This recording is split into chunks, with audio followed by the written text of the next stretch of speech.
Hi, friends. I'm Ruba Bird, pastor of Eugene Friends Church, and this is a little meditation on Thursday evening of Holy Week 2021. I'm going to read from the Gospel of John, chapter 13, starts at the first verse. It was just before the Passover feast. Jesus knew that the time had come for him to leave this world and go to the Father. Having loved his own who were in the world, he now showed them the full extent of his love. The evening meal was being served, and the devil, the tempter, had already prompted Judas Iscariot, son of Simon, to betray Jesus. Jesus knew that the Father had put all things under his power, and that he had come from God and was returning to God. So he got up from the meal, took off his outer clothing, and wrapped a towel around his waist. After that, he poured water into a basin and began to wash his disciples' feet, drying them with the towel that was wrapped around him. He came to Simon Peter, who said to him, "Lord, are you going to wash my feet?" Jesus replied, "You do not realize now what I'm doing, but later you will understand." "No," said Peter, "you will never wash my feet." Jesus answered, "Unless I wash you, you have no part with me." "Then, Lord," Simon Peter replied, "not just my feet, but my hands and my head as well." When he finished washing their feet, he put on his clothes and returned to his place. "Do you understand what I've done for you?" he said. "You call me teacher and Lord, and rightly so, for that is what I am. Now that I, your Lord and teacher, have washed your feet, you also should wash one another's feet. I've set you an example that you should do as I have done for you. I tell you the truth, no servant is greater than his master, nor is a messenger greater than the one who sent them. Now that you know these things, you will be blessed if you do them." And then just a few verses down, in verse 34, 33, Jesus said, "My children, I will be with you only a little longer. You will look for me, and just as I told the Jews, I will tell you now, where I'm going, you cannot come. A new commandment I give you, love one another. As I have loved you, so you must love one another. All will know that you are my disciples, my followers, if you love one another." I want to read something that I found that really opened up this event, this symbolic act of Jesus. Well, it was a real act. It was a real act first. Their feet were dirty and filthy. That's what happened when you walked in sandals around the muck and the mire and the dust in that desert country. And because they were reclining at table, which was the custom, really they were at like a low coffee table, and they were stretched out kind of on their elbows, as I understand it, and eating close to one another. Well, clean feet. If you're the person that someone else's feet are sticking there near your food, clean feet were was were absolutely required for a meal. And usually it was the lowliest servant who washed their feet. So listen to what the Reverend Joanna Siebert said about this passage.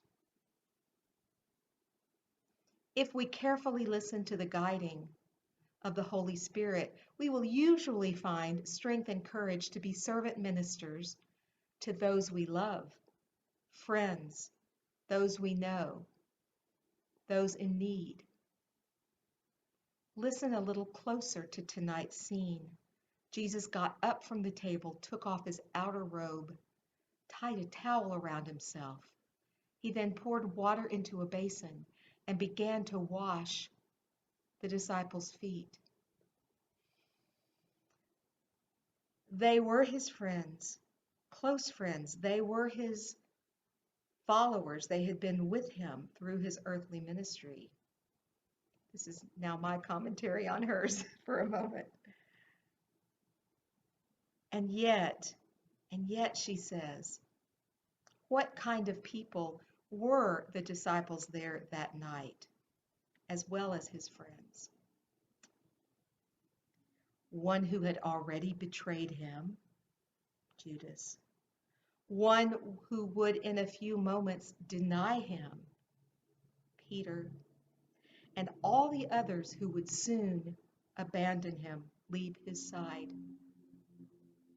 Tonight, Jesus is also reminding us of a servant ministry to those who have harmed us. This is servant ministry with agape love, God's love. God who loves us even when we have harmed our family, our friends, and especially God. Jesus washes the feet of those he already knows will soon betray him, leave him, deny him, lie about him, have him killed. God is telling us there is nothing we can do that keeps us from God's love.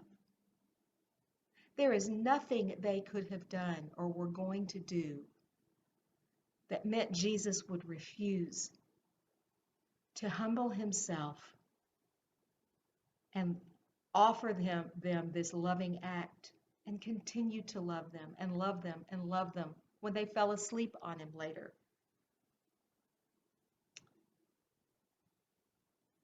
On this Thursday night, Jesus gives the great commandment, love one another.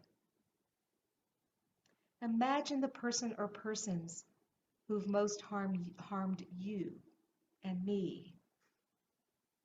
Can you see Jesus? Can I see Jesus bending down and washing their feet? If you think you're having difficulty with this, Joanna Siebert says, I'm right there with you, and I'll say I am too, friends. I still carry some major resentments for people who've recently harmed me, and those I love. Jesus tonight, she says, is asking you and me to let him wash off that resentment, which has become like dirt to our bodies inside and out. Jesus cares for us just as he cares for those who have harmed us. Jesus asks us to surrender them to the love of God, to surrender them to the love of God and wish them well, so they will no longer continue to harm us in our minds. We are to pray that as Jesus washes the feet of those who have harmed us, the resentments, the harm that was done to our enemies that led them to hurt us will also be washed away. That's a little convoluted. I want to read it again. We are to pray that as Jesus washes the feet of those who have harmed us, the resentments and harm that was done to them that led them to hurt us will also be washed away.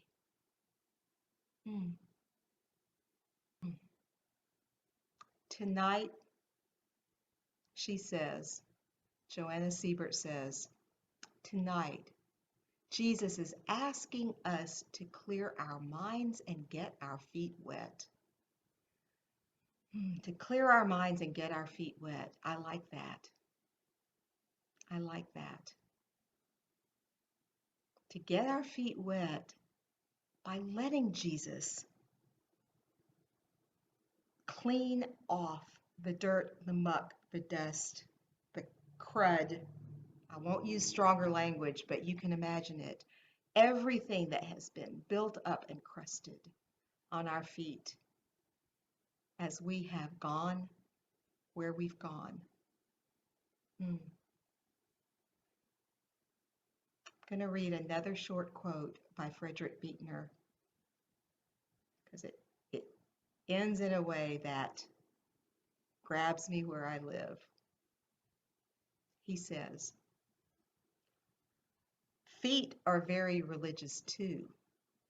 I say that if you want to know who you are, if you are more than academically interested in that particular mystery, you could do a lot worse than to look to your feet for an answer. Introspection in the long run doesn't get you very far because every time you draw back to look at yourself, you're seeing everything except for the part that drew back. And when you draw back to look at the part that drew back, to look at yourself, you see again everything except for what you're really looking for, and so on. Since the possibilities for drawing back seem to be infinite, you are, in your quest to see yourself whole, doomed always to see infinitely less than what there is to see. So, when you wake up in the morning, when I wake up in the morning, called by God to be a self again, if you want to know who you are, if we want to know who we are, friends, watch your feet. Because where our feet take us, that is who we are. Will our feet take us to those that are the hardest to forgive, hardest to give into Jesus' hands? Will my feet, will your feet take you to a place where you and I can kneel down and let Jesus be the one through us who washes the feet of the world? Let that be our prayer.